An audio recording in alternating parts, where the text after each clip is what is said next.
When I started having symptoms, I absolutely couldn't let anybody know because it's almost like what they expect of women is to have a hard time and not be able to handle this stuff. I almost felt like I was letting women firefighters down everywhere.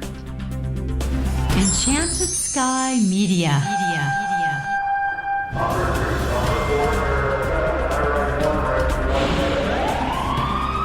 From Los Angeles, this is Code 3, the Firefighters podcast, hosted by award-winning journalist Scott Orr.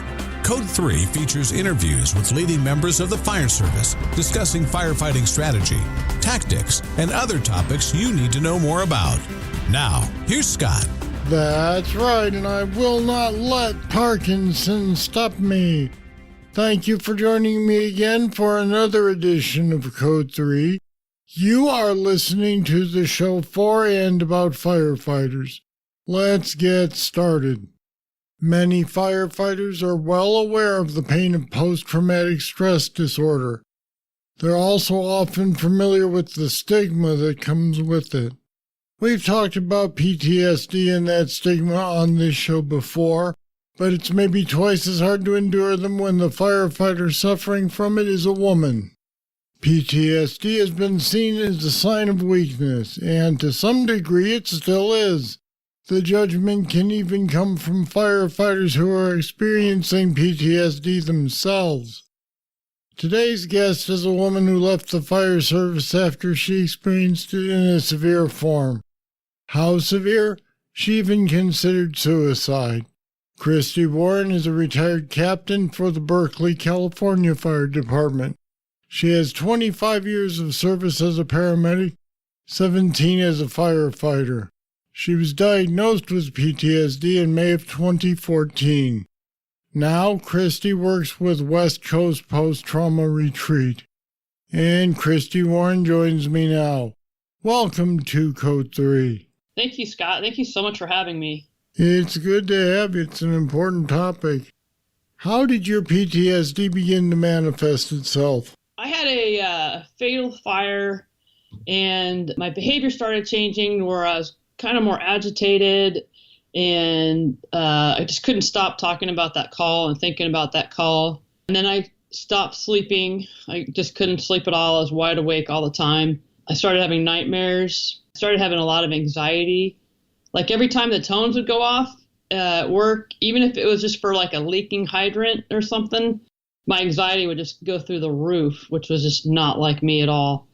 And then I started having, I call it like a videotape of crappy calls over the last 25 years that would just start playing in my head over and over and over. And, stuff I hadn't thought about in 20 years would pop up. So that's really how it all started. And I had no idea what was happening to me. So you didn't recognize it as PTSD at that point? No, not at all. Not at all. Now, we know that PTSD in firefighters is often viewed as a weakness, which is why it's stigmatized. Was it tougher to deal with it as a woman? Yeah, actually, Scott, it really was. I worked really hard to never be the weak link in the chain. I always wanted to be one of the toughest people out there. I had a friend in the very beginning of the fire service who said, women rarely make it to retirement, and he wasn't being malicious at all. He was just kind of stating a fact. And I remember him saying that, and I said, not me, I'm going to make it. So when I started having symptoms, I absolutely couldn't let anybody know because it's almost like what they expect of women is to have a hard time and not be able to handle this stuff. I'm sure it's extremely hard for a guy to admit to it or talk about it, but I almost felt like I was letting women firefighters down everywhere. That's an awful lot to take on your shoulders. Yeah, it was, but that's how I felt. So how did you deal with it at first? So at first I ignored it. It's funny, I'd start Googling online, what to do about anxiety and how to slow your breathing down. So all that stuff, nothing really worked. It took about, I'd say 6 months after that fire. Finally, it was like, something's wrong with me. I've got to go fix this because I can't be like this anymore. So I went and I saw a therapist, just kind of went in there and said, like, something's wrong. You got to fix me. And of course, I didn't tell anybody. And she said, you have PTSD. And I was like, there's no way that would never happen to me. So then I just started going to therapy, like I said, hoping to fix it.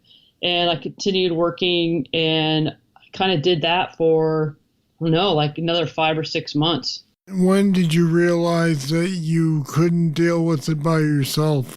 All my symptoms started getting worse. I started crying at work, and I'm not a crier. I never cry unless I get really, really angry. Then I might cry, but I'm just not a crier at all. And after calls, I'd start crying, and I'd get in my car to go home after a shift. The second I turned out of the station driveway, I'd start crying. So one morning I got off and I said, all right, I'm not going to cry. I'm going to hold my, together all the way home. And so I did, and I made it all the way home, and I was like, all right, I got this. And then I went to go play tennis with a friend. So I got in my car and I started driving across town, and all of a sudden I just got absolutely flooded, and I was ready to kill myself. My plan was I was going to drive into a tree or a pole so I wouldn't have to tell anybody that I was too weak to do my job, and I wouldn't have to go back to work. And I was like, even if I just end up in a coma for 3 months, it would just give me a break from this, and I could not go back to work without having to tell anybody that I was too, so-called weak to do my job. And that's when I realized I got to do something for real. That's a horrible story, but I have to almost laugh because it takes a first responder to want to kill themselves in a way that absolutely will not hurt anyone else. That's funny. That's exactly right. And that's one of the things that kept me from actually doing it was I was like, all I'm going to do is cause some other first responders a bunch of misery when they're going to have to go pull my wrecked body out of a car. And I didn't want to do that to them. How did you finally get effective treatment? What worked? I kept going to therapy, and I had a really great therapist who used to be a police officer, so she really understood. And then I started going to EMDR, and that helped like a little tiny bit. And then I just continued to kind of circle the drain. And I stopped going to work. I finally turned in paperwork to take work off. And then I kept getting worse and worse, and I finally picked up the phone and called a place called the West Coast Post-Trauma Retreat, run by the First Responder Network Support Group. And they have a retreat that's only for first responders with PTSD. It's a 1-week retreat, and there's 6 clients. So there's 6 police officers or firefighters or flight medics or what have you. And then there's usually about 12 to 15 peers, so other first responders who've been through the program and who've had PTSD. In going through that program, I learned so much about PTSD, and I realized I wasn't alone. And here were all these really, really tough guys and gals that were struggling with the same thing I was. And that was really the turning point for me, was, like I said before, realizing that I wasn't alone in this.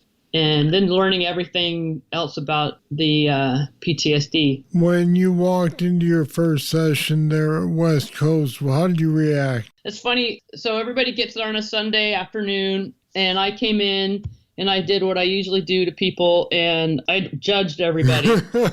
It's like you size people up so I could like figure out for me whether it was okay for me to be there or not. So, there were some smaller women there, and I immediately judged them as being weak. And then there were some, big, very tough looking guys there that I said, okay, if these guys are here, then it's okay for me to be here and still not be considered weak. So that's what I pretty much did the first day I was there. And then I learned very shortly afterwards that was very, all that was very untrue. So what you're saying is, for your own well-being, you put them on a scale and said, well, if these guys have it, then I can fit into the scale somewhere. Exactly.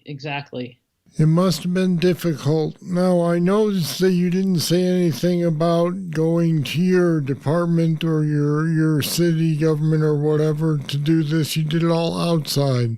Yeah, it did. Our department had, at the time, had absolutely nothing in terms, they have EAP, but... That they did have EAP? Yeah, I think that's required by law, at least in California. But other than that, they had absolutely nothing in place, or it was never talked about. I was on some, obviously anybody in their career, went on some pretty serious calls in Berkeley, and I never went to a debriefing or anything there. They never, one was never offered, never even thought about, like I said, never talked about. I kept it pretty quiet. When I turned in my workers' comp paperwork so I could go off work, I met with the fire chief, and since being off, I had never heard from him at all. And so I got lots of support from, my coworkers, but in terms of, the department itself, there was nothing available. So why did you have to take retirement? Because I was not, all the people, my therapists and doctors deemed that I should not go back to work. That was a really hard thing for me. I really wanted to go back to work. But we kind of realized that even once I got better, that going back to work would just taking the hits again. They liken to, seeing trauma or being in trauma is almost like taking a baseball bat to the head. It truly is a physiological injury. And if I went back and sustained more of those, the full throngs of PTSD would come back and even be worse. It's like I know I could go back and do my job. It's just what would happen to me afterwards. These days, do you still get triggered? It becomes less and less. They say it never really goes away. I'll still get triggered. Like, for example, I had a pretty crummy call involving an Alhambra water truck. And so whenever I see an Alhambra water truck, it will kind of trigger that memory. And, before it would send me into, full spin and anxiety and panic attacks. And now I just see it and I'll say, okay, well, there's that call. And then I move on. I don't get as triggered much anymore. I'm doing really well. It's taken several years of a lot of hard work, but I'm doing pretty well now. How much do you miss being a firefighter, or do you look back at it and think of it as something painful? I can't even begin to tell you how much I miss it. I miss it so much. I would love to go back. I really enjoy sleeping at night and, not being cold and wet and miserable and all that other stuff that goes with it. But I really, really miss it. Like, if I could go back to work and be okay, I would do it in a heartbeat. Do you think some degree of PTSD is inevitable in firefighters, or do you think it only happens to certain people? I think being affected, it is inevitable. I don't think you can be a human being and not be affected. But I think PTSD is not inevitable. Like I said, and that was a big thing I learned that helped me get better, is that it really is a physiological injury. It's almost like cancer. The cancer rates of firefighters is extremely high. So it's not inevitable that you're going to get cancer, but your chances are pretty high, if that makes any sense. But yeah, PTSD is a true physiological injury. Your brain changes shape, the chemicals it produces change. If you look at a brain that has PTSD on a brain scan and then a normal brain, they look very different. So it's not really inevitable, but like I said, I don't think you can walk away from this job without being affected. It's interesting you use the word normal as in normal brain. Do you feel like you have an abnormal brain or a brain injury or what? No, as soon as I said normal, I said I probably shouldn't have said that. But no, I don't feel like I have an abnormal brain at all. I feel like I've had a head injury, not an abnormal brain, just an injured brain. And that injury was something that you couldn't control, which I think is what people need to understand if they want to sit in judgment. The fact that you didn't choose to have this happen. And really, given your job, I don't know that you could have avoided it in any way. No, you're absolutely right. So like my PTSD was really cumulative. It wasn't just that one fatal fire. Kind of liken it to, you have a box. We all have a box in our head. You go on a crummy call and you put it in the box and you close the lid, and then you move on. And I think everybody's boxes are different sizes. It's just one day when that fatal fire came, that was what filled my box up, and it was full. I just couldn't do it anymore.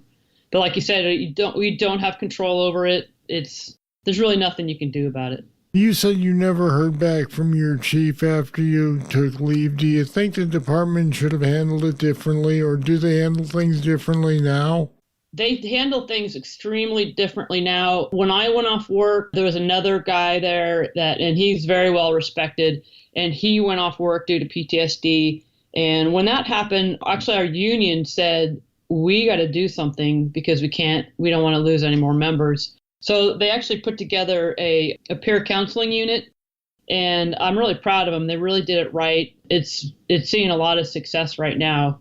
I hear back from people saying that they've talked to somebody, or, people have talked a lot about it, and they're seeing really good results. It's good that something good came of it. It's unfortunate that it came at your expense, but at least you were able to find the silver lining. Oh, absolutely. Absolutely. I had a good long career too. I did 25 years. So I had a good career. All right, Christy Warren, thanks for being on Code 3 with me today. Oh, thank you so much, Scott. I really appreciate talking with you. And thanks for all you do for firefighters. I think it's so great that you do this podcast.